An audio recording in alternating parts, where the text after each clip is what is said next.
All right, turning my mic off. Have fun.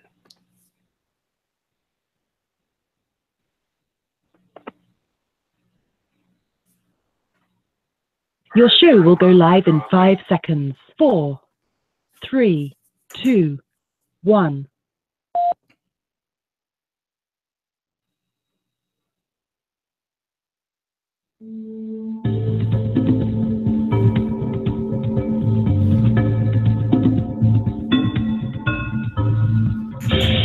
You've just joined the Prepper Broadcasting Network, where we promote self-reliance and independence. The views and opinions expressed are strictly those of the host or their guests. Visit us in the interactive chat room at prepperbroadcasting.com.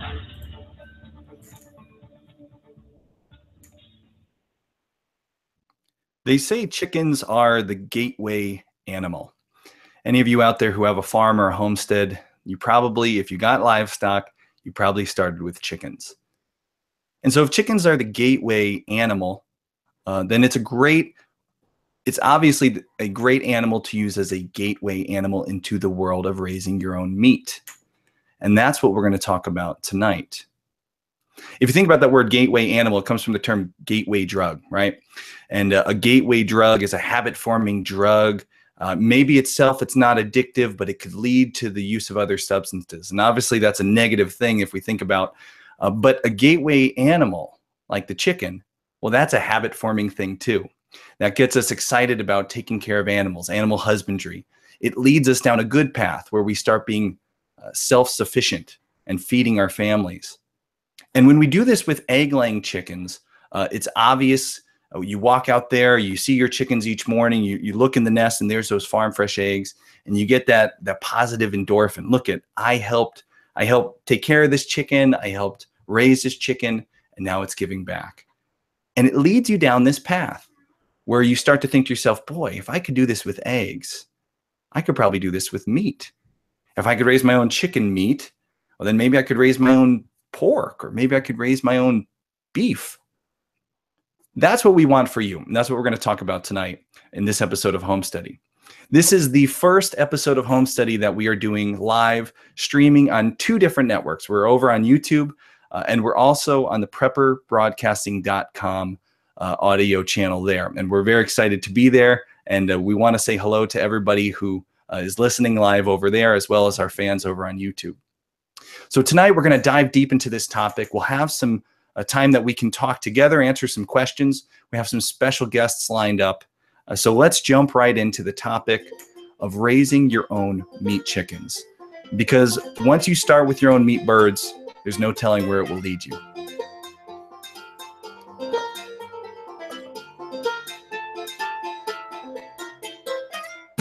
The world that we live in is a crazy place, but you and me, we can each make it a little better.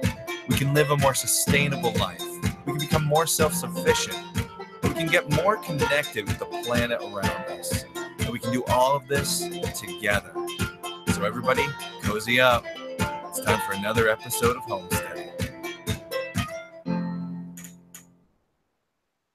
So I made it through our first big intro without any hiccups. So 2 thumbs up.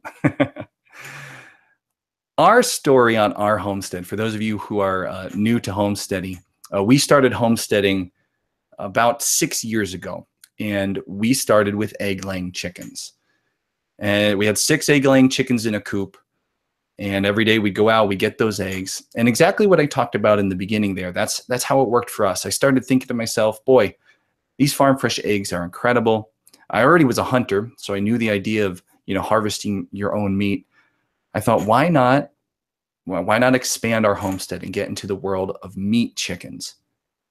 And so our very first venture into meat chickens started with 10 Cornish Crosses. We ordered them from Tractor Supply. We went and picked them up. We brought them home.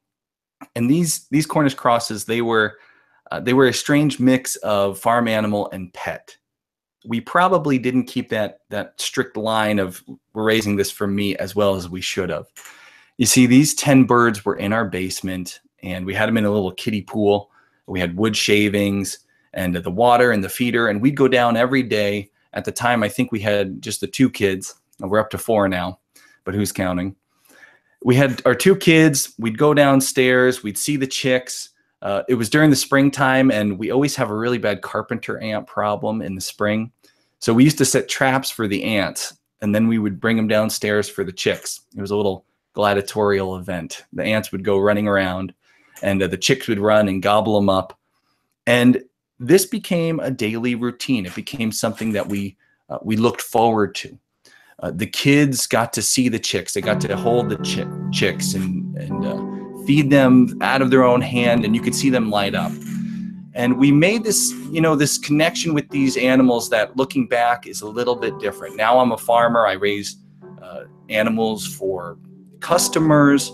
I go through a lot every year. These 10 meat birds were a much different situation. And I was trying to, as I was preparing for tonight's episode, I was trying to think, how can I go back to where we were there and get in touch with those ideas, the feelings that you have that you're through that first experience. What is it like before you've actually raised an animal and processed it yourself? And I found an old blog post that I thought I would read an excerpt from. I wrote this. It's called The Reality of Meat. And I wrote this way back before I had a podcast, way back before we had the YouTube channel. I had a blog, and we were sharing our farm stories through a weekly newsletter. And here I had these 10 chicks that were almost pets. And I wrote this post kind of talking about these feelings that you go through, because that's probably the hardest part. The hardest part isn't raising the animal. It's not taking care of it and feeding and watering. It's knowing that you're raising this animal that is eventually going to wind up on your plate. And you start to ask yourself, am I going to be able to do this? Is this something, especially for someone like me who hadn't been raised this way? So here's just a little excerpt from this blog post. You can get an idea of where I was. It says, the first group of chicks we raised this year is now 4 weeks old, and in another 4 weeks, they will be ready to be processed. Processed, that's a consumer speak for killed. Much of the terminology we use with regards to food has been craftily disguised to hide the reality that the delicious meat we enjoy for dinner was once a living creature. Beef is what's for dinner, not old McDonald's cow. Pork, not pig. Processed, not killed.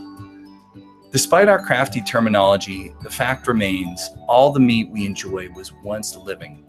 To enjoy a delicious steak, an animal's life must be taken. For most of my life, I was conveniently removed from this reality.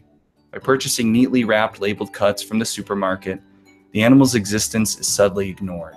And when the meal was complete, brushing the leftover pieces into the garbage felt as normal as tossing away the plastic the meat came wrapped in. The first step I took towards recognizing the reality came when I became a hunter. But nothing has made this reality clearer than raising my own chicks. As a hunter, I learned about the animals. I studied them. I gained an incredible amount of respect for them. But raising my own chicks took this one step further. I have grown attached to them. This was the biggest difference. Many of my friends and family have asked me the question, and note this yourself. If you begin down this path, you're going to get this question too. How can you raise a chick, feed and care for it, and then kill it? Now, this is me 5 years ago before I had done this. The real answer? I don't know. Come back and ask me in another 4 weeks. Every night I go down, feed my chicks, water them. I check to make sure they're all in the brooder, looking healthy. Tonight I brought them a Ziploc bag full of ants I had caught, a special protein treat my chicks love. Realizing that soon I will have to process the same birds that come running to me for treats hurts a little. And yet I believe that is how it should be. When we choose to eat meat, we have chosen to end a creature's life, whether or not we did the deed ourselves. Shouldn't that reality resonate with us from pasture to plate? Next month, when I sit down and enjoy my first fried chicken dinner, I will be comforted by this reality, not burdened by it. I will remember the good, happy, and healthy life my chicks enjoyed. I will be proud that their reality was a good one. And you can be absolutely sure that not one scrap of my chicken will be thrown out. It's funny looking back and reading this. Now we're at a much different place in life. We have a website where people call us up or put in orders over email. We raise lots of meat chickens every year. We raise and sell our pastured pork. So we're in a very different place. But that's an example of where you may find yourself contemplating this for the first time, saying, you know, I want to do this, but can I? Will I be able to make that step? I guarantee you that you can do it. Everybody can do it. It's hard when you make that connection with those animals and when you're taking care of those animals. But when you realize what you're involved in, you're giving them a much better life than they would have if they were raised in a CAFO, if they were raised in a factory farm. You're giving them a more comfortable life than if they were raised in the wild. And that life that you give them you're able to do that because they're going to give back to you on what a lot of farmers refer to as that one bad day. Their whole life is nice, it's wonderful, and then they have one bad day where they wind up in your freezer. So you can do this. If we were able to do it, you can definitely do it. If you want to make the leap, what are you going to need? What's the equipment that you're going to need? What is it going to cost you to get into this? What is it worth? These are the questions that we're going to try to answer tonight. And I have a couple friends with me that are going to help me figure all this out. So we're going to take a quick break, cut to a commercial, and when we get back, we're going to invite on our guests and dive deep into this topic of raising meat birds, and we're going to answer some of your questions. So if you're joined us on YouTube or if you've joined us with Prepper Broadcasting, fire out your questions in the chat box. If you can tag me at Homesteady, your questions will jump out a little. They'll be a little easier to read. So make sure to do that as we go along, and we'll see if we can't help anyone who's toying with this idea to make the leap like we did a couple years back. We'll cut into commercial break. We'll be back in a minute. Hi, this is Ron Paul. I am a former congressman, physician, and presidential candidate. The world is in turmoil. Things like Ebola, earthquakes, wars, and famines are commonplace. As Americans, we are largely sheltered from these events. However, in parts of the world, just having enough food is a huge problem. For some of us, there is the nagging thought that we may not always have it so good. So we keep some food on hand just in case. My family and I have found a product that helps us do this better. It's a home freeze dryer from Harvest Right. With it, we eat healthier and store a little more food. We freeze dry everything we love to eat, and it lasts up to 25 years. Who knows what the future will bring? One thing's certain, my family and I will always have food on the table. To learn more, go to harvestright.com or call 800-923-9591. That's harvestright.com or 800-923-9591. Hey, I'm Joe Alton, MD. I'm here to remind you that disasters can happen anytime, anywhere, and you need to know what to do in an emergency. The new 2016 third edition of the Survival Medicine Handbook is the essential guide for when medical help is not on the way. The Survival Medicine Handbook covers every issue you'll face in times of trouble, and it's all in plain English. Get the Survival Medicine Handbook at Amazon.com. I guarantee one day you'll be glad you did. Find peace of mind for your family at Forge Survival Supply. Founded by United States Marine Corps veterans, Forge is the premier destination for quality American-made survival and emergency preparedness products. Freeze-dried foods, water filtration, fire starters, fully equipped bug-out bags. Find everything your family needs to stay safe, protected, and nourished during times of uncertainty at ForgeSurvivalSupply.com. Delivery is fast and it's free on all orders. Need help? Call our 24/7 support team. As a listener of this program, Forge Survival Supply would like to give you an additional 10% savings. That's right, an additional 10% off your entire order, plus free shipping by entering discount code SURVIVOR at checkout. That's ForgeSurvivalSupply.com and use discount code SURVIVOR. We're back. My producer from the other room is trying to tell me something, and I have no idea what she said. That's my wife, by the way. So I want to invite two special guests. The first, most of you fans who know the Homesteady show, you know who's about to join me. That's my farm accountant and best friend, Accountant Mike. You there, Accountant Mike? Oh my God. I'm here. So for those of you who are new to the Homesteady show, Accountant Mike is our farm accountant. He's my best friend. But more importantly, he thinks very differently than I do. I like to get involved in things that I feel are going to be, feel are going to be right, that I think are, this will be fun, or this will be amazing, or this will change the world. Mike's a little bit more analytical. And so we like to run by him all the decisions for what we do on farm and see whether or not he'll give it a thumbs up, not by how it'll make him feel or how beautiful or wonderful this idea is, but whether or not the numbers say it's a good decision. So Accountant Mike's with us tonight to talk about meat chickens. And I brought another friend along who I figured could help us make a really good case. So tonight we have special guest John from Farm Marketing Solutions, John Suscovich. You there, John? How's it going tonight, Austin? I'm here. So John, in case you don't know John is a chicken expert. And he says that he's a chicken expert because he's killed more chickens on purpose and by accident than you may ever see in your lifetime. So, so our chicken expert is with us. John has just finished spending his entire winter diving into the subject of raising meat chickens. And not for himself, because he's been doing it for years, but putting together a packet that could help any of you out there who are thinking of making this leap into the world of raising your own meat birds. He's put a great packet together, and I thought this would be a perfect night to sit down, go through the packet, and see what are you going to need, what to expect when getting into this world, and how much this all is going to cost, what you expect to get from it. But before we dive into this, John, why don't you tell us your experience with meat chickens? How many years have you been with these animals? I've been raising broiler chickens for meat since 2012. I started out with a batch of 40, fell in love with it. I raised Cornish Cross and Red Rangers, more heritage breed and a more production breed side by side, and then got into business for myself, just my wife and I, poultry and herbs, and then have always had a mainstay of my farm be pasture-raised broiler chickens. So even though we've diversified, you talked about in the beginning that it's kind of the gateway animal. We started with chickens and we've grown out into pigs and sheep as well. My long-term goal is to bring some cattle on the farm. We have enough acreage here, but it all started with chickens. It's a high turnaround.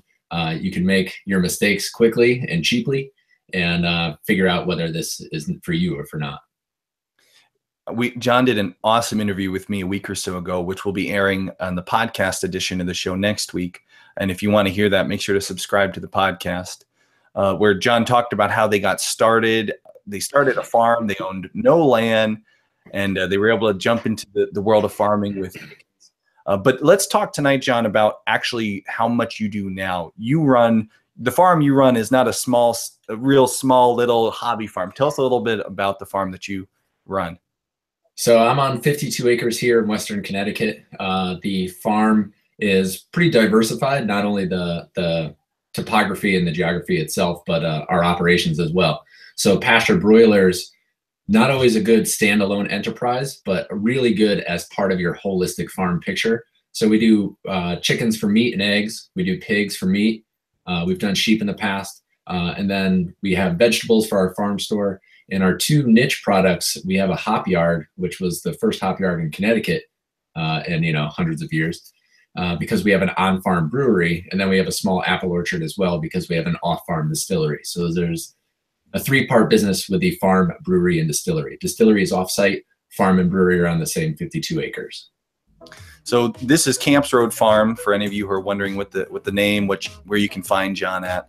And it's a beautiful place. We spend a lot of time there. I visit John as much as I can. And it's a treat down there. Yeah, exactly. And by visit, I mean I visit him in camo with a bow in my hand. Yeah. But John, how many chickens do you go through every year? How many do you raise for your customers and yourself? So it depends on the scale of the farm we want for the year. Our typical number is about 1,200 birds. I've raised up to 2,400 birds, and that was a good. That range is a good balance for me. It'll differ year to year depending on if we're growing the business or if we're growing a different part of the business. But this year it'll be about 1,200 birds. 1,200 chickens, and I'm guessing that the faces that Accountant Mike is making is because of that number. What is with that? Well, it's funny because that's a small number too, Dude. That's nuts. So Accountant Mike, Yeah. for those of you who don't know Accountant Mike, he lives in the city. He only comes to the country when I force him to come visit. He is not by any means a country boy, but he does have some experience with chickens. Why don't you fill us in a little bit? What is your background with chickens, Accountant Mike? Well, I enjoy eating them. No, but actually my mom used to raise chickens, more as not on the scale that John did. She never raised 2,400 birds a year. She had more like, 6. And they were much more like pets than anything else. She loved to go talk to them and chat with them and, all that sort of stuff. You do that. It's normal, right? Yeah, totally. Yeah. So, yeah, that's it. Chicken sit? Say what? Did you ever have to chicken sit? No. All right. I refused. Your only experience was watching your mom talk to her chickens. Yes. And that's why you're picturing John with 1,200 chickens talking to them, and it's a lot of talking, man. It's a lot of conversations to manage, But that's one of the overlooked, most important things on a farm is observation. There's something to that, going out and talking to your chickens, even if you're just going out and observing and you're not feeling chatty that day. But going out and observing, that's when you notice that, their feed is running out, or they ran out of water, or they're too hot, or one of the birds is unhealthy and needs to, be brought to your infirmary. Those quiet times where you stop and take a minute to take it all in, is when you notice what's going well and what's going poorly. Mm. John, you decided that chickens were the right way to start a farm. Do you think they're right for the homesteader who's not yet doing meat but wants to? Do you think they're right for that person? Absolutely, because the chicken tractors that you raise the birds in can be used for other things. They don't require a lot of land. Like a cow is going to take up a lot of land to get the grass requirements if you're doing grass fed. With chickens, you can do it on 0.05 acres for one batch of chickens, so that'd be 30 birds. So it really doesn't require a lot of input infrastructure. And if it's not for you, it lasts 2 months and then it's over and you never have to do it again, or you can do another, or you can like it and run another batch in that very same year without having to commit to it in the beginning of the year. Yeah, so that's one of the reasons we jumped into chickens. We had already raised egg layers and we thought, you know what, we'll try it. It's an 8-week investment. If we like it, great. If we don't, we already had a coop. We already knew how to handle chickens. It was pretty much a win-win. For someone who's never raised chickens, do you think chickens are still the right animal to get into the world of meat? Yeah, I couldn't imagine what other direction you would go in. It's more horrifying, I think, taking on rabbits for meat. And with chickens, if they escape, if you don't have adequate shelter for them and housing and they escape, it's much easier to track down a chicken. They go to sleep at night and you can round them all up. 1,500-pound cow is a whole different story. If you ever try to, get your hands on a 200-pound pig who doesn't want to be caught, that's pretty rough, and it makes for some unhappy neighbors.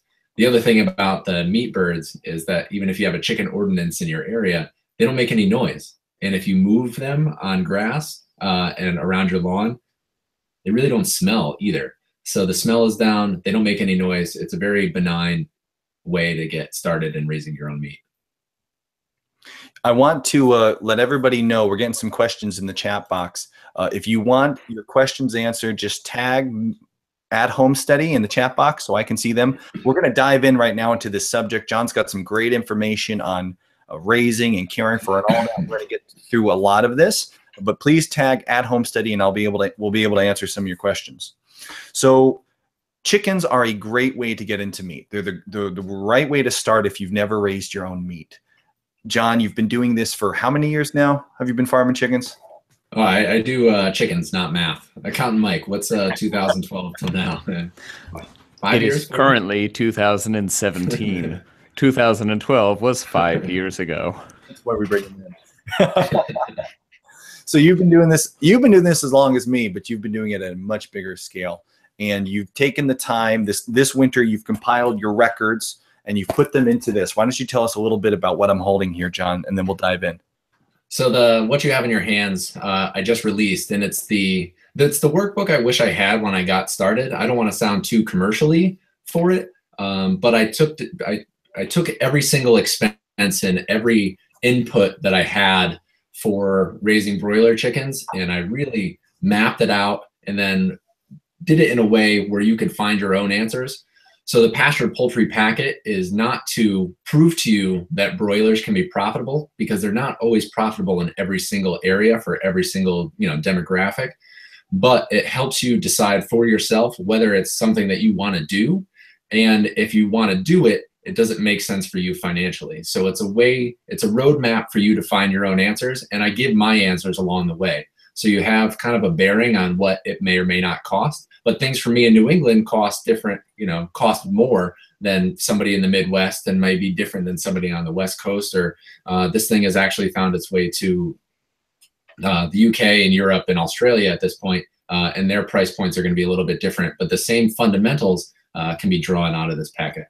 So it's a roadmap for whether you want to do it and does it make sense financially. I love the fact that you're not telling people this is how much it's going to cost you. Instead, you're trying to help them figure out what will it cost you, because it'll be different. What you pay, you're paying in bulk, so you're getting a discount, but you're buying organic, so that's going to be more expensive. And someone might say, I don't need organic feed, but I'm only going to buy it per bag. So let's dive in. Let's talk about all the things that you're going to need. Where do we start here, John?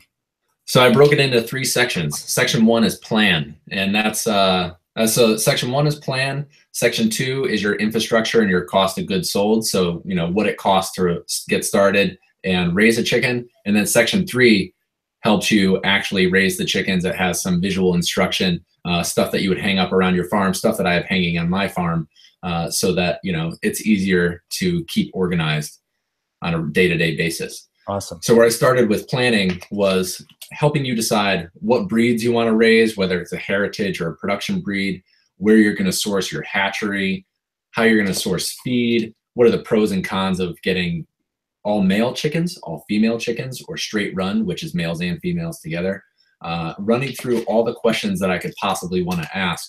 And the benefit of me having an internet audience as well as my community is that I posed these questions to my community and got all the responses and put them all into the packet. So any question that anybody's ever asked me about raising chickens has been answered by this packet. So awesome. those initial things, how to plan your rotations, I mean, it goes on and on. Again, try not to sound like a commercial. No, let's jump in. Let's say somebody is at day 1 and they're trying to figure out, I want to try this. First question, they've never done it before. They've never done meat. What's your suggestion on scale? How many do you get your first order? You know, if you've raised chickens before, if you're used to egg laying chickens, you can get 25 to 30 birds. It makes sense. It fits into a chicken tractor. It's efficient, but you're not over the top. It's a number that you can process on a home scale and still feel comfortable getting through all of it. If you've never raised any chickens before, like Austin, you know, he was comfortable with chickens, but he had never tried broilers. Starting with 10 is fine. But starting at, you know, that minimal viable level where you're not raising 2 because they like to be a flock, but maybe 10 to 50, 50 to 100 to start, and then scaling up year to year as you get more comfortable. If you go too big too fast, you're going to make some critical mistakes and end up with a higher mortality. And chickens dying not because you want them to, but because they found a way to prematurely is sad and tragic and just kind of a waste of life and not the point of the operation there. We've seen that happen a lot of times where you do a good job with 10 and you think, you know what, I got 10, I'm going to go to 50 now. And that's where suddenly you get all kinds of problems that you never even experienced with 10. So I always suggest if you haven't done any, I would say less than 10, because our first 10 was a lot. Especially, I'm gonna throw this out there, because we were processing our own. If you can bring them to a butcher, it might be different, but that processing was a big deal for us. So now we've got the amount somewhere between 10 and 30, depending on your experience. What equipment do you need? You're going to need somewhere to raise them as their babies. So you're going to need brooder space. That's it could be a corner of your garage. It can be an old shed, but there's certain things that are critical to making a good brooder. Having it well ventilated, but not drafty. It sounds contradictory. You don't want ammonia or any of the byproducts of the birds to kind of build up. You want fresh air quality, but you don't want drafts running across the birds, making them cold. You want it predator proof, not only to raccoons and dogs and, neighborhood kids, Bears. but also bears, that's a thing. And, but also rats, rat has a collapsible skeleton and can fit through a hole the size of a quarter. Yeah. Accountant Mike's face is priceless right now. That's outrageous. A collapsible skeleton. Yeah, I mean, when you get into raising chickens, you learn not only everything there is to know about raising chickens because it becomes an obsession, but anything that touches the chickens or is interested in them. There's one of my favorite phrases is that everything eats chicken, and it's true. So good defense, is a good offense.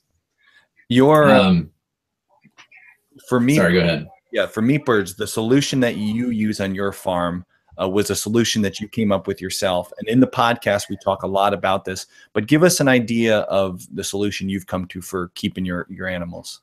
So we have the brooder, which is a shed on our farm that has electricity and water nearby. Once they're out of the brooder, they're in there for about 18 to 21 days. And then for the remaining 35 days for Cornish Cross, they're out on chicken tractors. And I definitely did not invent the chicken tractor. I give all the credit to Joel Salatin, and I'm a farmer and a chicken farmer because of Joel Salatin and his book, Pastured Poultry Profits. But when I tried to build Joel's chicken tractor, for me in my area and what my motivations were, it didn't fit the bill. So I looked at what he had, I did some searching online, and I created a chicken tractor design that I could stand up in, that my wife and I could work in together, that it didn't matter how big you were or small you were. It was easy to move, but still held a fair number of chickens, didn't blow away in the wind. So the chicken tractor design we came up with, it has sustained 50 to 70 mile an hour gusts out of my pastures, has well ventilated. I can stand up. Like I said before, it's really important to work with your birds on a day-to-day basis. So I like to go into the chicken tractor, see how everybody's doing, put my feed and water out, and just kind of check in on everybody.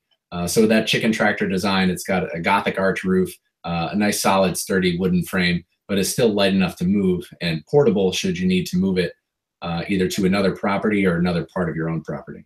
In John's farm, when you go to his farm, you see these lined up. They look like a Roman army. They're all in a single file, and they're all slowly progressing forward side by side.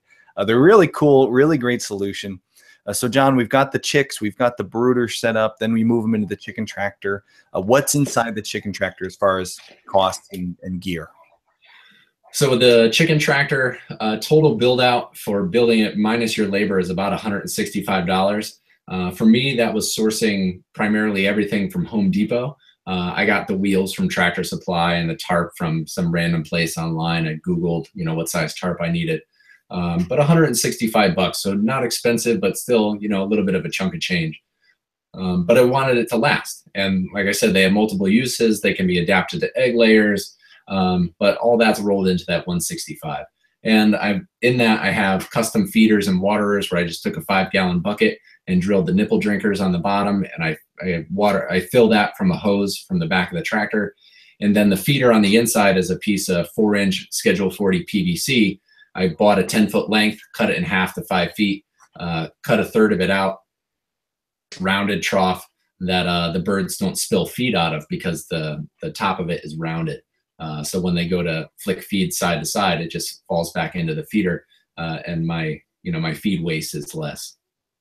We're getting some questions in the chat box. One of them, they said, what is the biggest predator problem? What is the biggest predator problem you're facing, John, and how do these hold up to all the predators? So predator problems can vary depending on your area. For me, they fall into 2 categories, land and air, because, we're on pasture here and not near the sea. So for air, these chicken tractors are closed in. So for raptors, hawks, and we have bald eagles actually in our area, that. They can't get in. I had a picture of a hawk landing on top of one of the chicken tractors, and they're covered by chicken wire and the tarps, and they're really secure. No aerial predators are getting in. As for ground, sorry, go ahead. Oh, just add to this, John. What are the as you tell us about these problems and the solution, what are the parts of the chicken tractor that make it work this way? And if someone out there is going to build their own, what do they need to make sure to have? So for one, a tarp on the top, and then you have chicken wire too? Yeah, so the tarp on the top serves two purposes. It's shade and cover from the elements for the birds. Better to have more shade. And it also, keeps the birds out of the eye of any aerial predator. So the tarp is a great thing. And underneath that and along the sides and the bottom, I have chicken wire. For the top, I have the 1-inch chicken wire. And then for the bottom 2 feet, I actually switched over to the 1/2-inch wire cloth. It's a little bit more expensive, but then raccoons can't get their hands through that 1-inch chicken wire mesh because it's the 1/2-inch wire cloth, and nothing can reach in and get its grubby little paws on your birds. Gotcha. And that's important that's the raccoons, the opossums, right? What else? So down on the ground, we have skunks, fox, fisher cats, bobcats. I have pictures of bobcats on my property, coyotes. I've had a black bear walk down in front of my house. All of these, pretty much everything, if you name it, we've got it. So with these chicken tractors, they have a really sturdy base. So if anything pushes on it, it's not going anywhere. It's not going to cave in. I have the wire mesh along the bottom so nothing can reach its hands in. And I even went one step further, and I have a single strand of electric cable that goes around the chicken tractors. It's a poly wire hooked up to an electric solar charger, and that puts out 10,000 volts, which is very uncomfortable. And if you miss your coffee in the morning, that'll wake you up. When you don't have the fence tester, sometimes, you hit the wire, and if it knocks you back, you're good to go. So the actual use case there is that we had a bobcat on property, and she's territorial. She lives in our backwoods. I have the electric wire around not only my meat birds, but my egg birds as well. And I'll bait that on occasion with a piece of tin foil and bacon, and she'll come up, hit that, and she'll get snapped. And that hurts. It stinks for her. So she realizes that she shouldn't mess with me. I don't want to mess with her. But she then becomes a secondary level of protection for my bird. She's territorial. If another bobcat comes in and my defenses are down, she catches me with my pants down and my defenses are down, that bobcat's going to chase out some of the other predators before they even get to my birds. So it's working with nature instead of against it. I'm not going to go out with the gun and start shooting stuff. I'm going to just build up my defenses to work within that natural system. Not that it's wrong to, go out and shoot stuff up, unless you can't get the hawk. So we've talked about, your infrastructure costs, your upfront costs, the chicks themselves are a cost. The biggest cost with most livestock I've found is the feed, right? Is that a mate? Yeah. Because your infrastructure can reuse and reuse and reuse. The feed, every new animal you got to feed. Let's talk about feed itself. We have a couple questions on feed. What do you like to use your feed, John? So for feed, I use a local feed mill. It's close by, which means the feed doesn't have to travel very far. Because of the way I'm marketing my farm and my own ethics, I use organic, non-GMO feed. So my feed price is higher per pound. It's about 45 cents per pound. That nets out to it's cost me about $19 to $22 per 50-pound bag, depending on, what time of the season and what the feed costs are. So the average chicken eats about 15 pounds of feed, and at 45 cents per pound, I think my cost came out to about $6, $6.75 per bird. Per bird. Right. And that can vary depending on how fresh your feed is, where you store your feed. If you're storing your feed in a place where, it gets old or it gets moldy or it gets stale, 14 days after that feed has been processed, it starts to go stale and the birds don't like it as much. So having fresh feed, not overbuying. If you have 10 birds, you don't need to buy 500 pounds of feed. Buy one 50-pound bag at a time. Maybe, when you get halfway through it, buy your next bag so that your feed stays a little bit fresher. And store it in a cool, dry place where it's not going to be moldy. It's not going to overheat. It's not going to have stuff develop. And your feed ration can really make a big difference in that.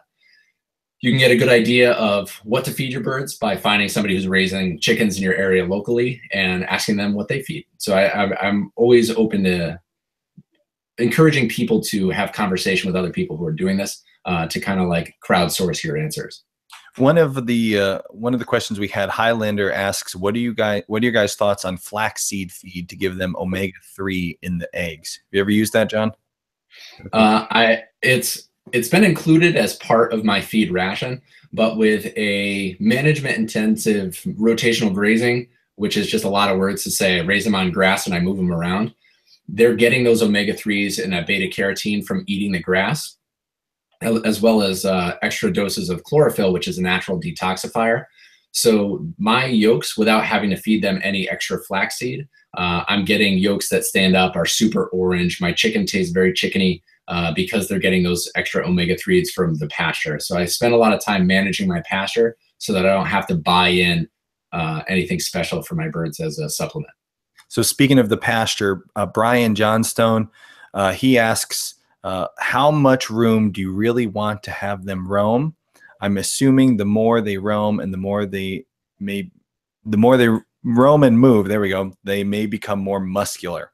So do you want them running around the grass? Do you try to keep them into the tractor? Have you ever seen a difference there? Yeah, so that can come down to breed specificity as well, which breed you raise. So there's the two main ones, the Cornish Cross, which is a more productive breed. It's what, you know, Tyson raises in big barns. They're a faster growing, way less intelligent bird, and they're not as good at foraging. Now, the certified humane standards are 2 square feet per bird. So my chicken tractors are 60 square feet. I fit about 30 birds in there. That's my typical stocking density, and they're moved every single day. So they're getting 2 square feet per day for 35 days. They're getting 70 square feet over the entirety of their life out on grass. With those birds, they love to eat. They'll sit at the feeder and eat, and then they'll go and eat some grass. You can move them twice a day and give them more grass. But as far as range on those birds, the further you give them to range, they're going to stay closer to the feeders, and they're not going to range out and forage as much as, say, the Red Rangers are, which Red Rangers are the other type of bird that you typically raise for meat. They're better foragers, but they're going to give you a different meat quality. The Cornish Cross has larger breasts, a little bit more tender meat, and grows quicker. The Red Rangers, because they move more, has more dark meat. It's a little bit more chickeny in flavor, which I've come to love. And but your feed costs are down a little bit because they're out foraging. They're going to eat more grass. So I actually manage them in a day range model where I put up electric netting and I open the door to the chicken tractor and I let them out inside that netting and let them out for the day, and then have them, shoo them in at night. So it can definitely affect meat quality depending on how much they roam, but that's something that's nuanced as you get a little further into raising chickens. We've always let our meat birds, we've done the coop, we put them in the coop, we open the door, we let them run around the yard. And although there might be some difference, they've always been delicious. And that's what I've found with a lot of these things. If you just do what, like you're saying, you get them on grass, give them a healthy life where they're on good quality grass, you don't have to worry about it too much because it all tastes delicious in the end. You can do better, but it's all going to be really, really good. But that's where we come down to this point, and which is why we bring Accountant Mike on here. We're going to create a better tasting product, but what is it going to cost us to do this? What have you found over the years, John? What does this all add up to? For me, it all adds up to about $14 to $15 per bird when you factor in feed, labor, the baby chick, everything else, grit, and not building the chicken tractor. We're not talking about all your infrastructure where like you've put time into your brooder. We're talking about what does it cost per chicken if you were just to raise them in your already set up system. And for me, that's about 14 to 15 bucks. Now in my area, I'm paying more for feed. The cost of living is higher. My labor rates may be different than other areas. And as also for the marketing them and selling them, I'm charging $6 a pound, which I can get in my area. It gives me a decent margin on the bird. If I'm averaging a 4 to 5 pound carcass weight, 4 pound carcass weight is $24. Making $24 on a $14 to $15 bird. So Accountant Mike, you're over there. I see you're taking notes. I am. I've taken several notes, mostly Red Ranger. Going to look that up. Pretty sure that was a Power Ranger. John seems to think it's a bird. I'll cross-check him on that one later. It may be both. Also grit. What be this grit? Chickens don't have teeth. which is fascinating. So what chickens do, they'll swallow little rocks and pebbles and little pieces of sand, and it goes down into their gizzard, which is a very strong muscle as part of their digestive tract. And as they eat grass, as they eat corn and grain and anything else that they might find, bugs, it goes down into the gizzard and mixes in with those rocks. And it'll squeeze it and crush it like a little grindstone, and that's how they digest. Their teeth are little swallowed rocks. So for grit, there's a common kind of misconception that if they're out on grass, they're going to scratch the ground and get rocks. But if you go out, especially in my property, we're very silty, and the soil is very fine, and there's not a lot of small pebbles. So if we feed a little bit of extra supplemental grit, like a crushed marble, then it comes sized differently for the age of the bird. It'll increase how efficiently the bird processes food. The feed conversion rate gets a lot better, and you'll get more bird out of the same amount of food than if you didn't use grit. All right. So would you say that that's something that that not everybody is going to need to do, that it's going to be based on your location, or is that something that everybody should be prepared for? I would prepare for it. And honestly, you could go to Home Depot and buy, coarse children's playground sand and use that, and pour the rest into your kid's playground. Or what I do when the chicks are in the brooder is I'll take shovelfuls of dirt, and I'll take a shovelful of dirt from next to a pile of dirt next to the brooder, and throw it in with the chicks, and they'll start to eat it. And, that helps them progress along. And that didn't cost me anything, but it is something on a management standpoint that I'm aware of. All right. One more question for you. Well, I can't promise that. Maybe I'll have more. So when you included your cost of labor, are you calculating a cost for yourself, or are you including actual, you really paid someone cash to do this? I always calculate as if I have to pay somebody and I'm not going to be there. Okay. So I usually factor a labor rate of about $15 an hour. I would pay unskilled labor maybe a little less than that, skilled labor a little bit more. But to give me a labor estimate, I factor in how much my daily chores are, how much those special days of getting the chicks or setting up the brooder, processing where they're longer than the daily chores, add up the total hours expended for that batch of chickens, and then multiply that times my estimated labor cost. So at times my labor cost is estimated, but it gives me a good ballpark. Okay. So you're including in your $14, $15 per bird, you're including an average amount of feed, you're including the grit, you're including an estimated amount of labor. Does this labor cost change at all if you scale this thing? Yeah, because you can raise more birds in a different size chicken tractor. You can raise less birds. At certain scales, there's things that you can do more efficiently if you're putting in automatic waterers versus sitting there with a hose filling something up. So there's little things that you can do along the way, whether you're scaled up or down. You can make your one chicken tractor at your homestead super efficient, where you just plug and play and it crawls along the ground by yourself. It all depends on if you have an engineering background and how creative you want to be with raising your chicks. And that comes with, just over time, getting better at what you're doing and knowing what to look for. Okay. I mean, really, I was expecting I was going to be able to shoot a whole bunch of holes in this thing, but I don't actually think I can. That number is pretty decent. And if you're getting a 4 to 5 pound bird out of it, you said you're selling it for 6 pounds a bird? Yep. Or $6 a pound. Yeah. Yeah. What did I say? 6 pounds a bird. We're good. Yeah. 6 pounds a bird. That's a real thing, right? That's how you measure birds. Chickens. $6 per pound. Yeah. I mean, you're actually making, look at that. That's real kind of money on it, sort of. I mean, it's not the highest margin thing I've ever seen in my life, but you're positive, and that's good.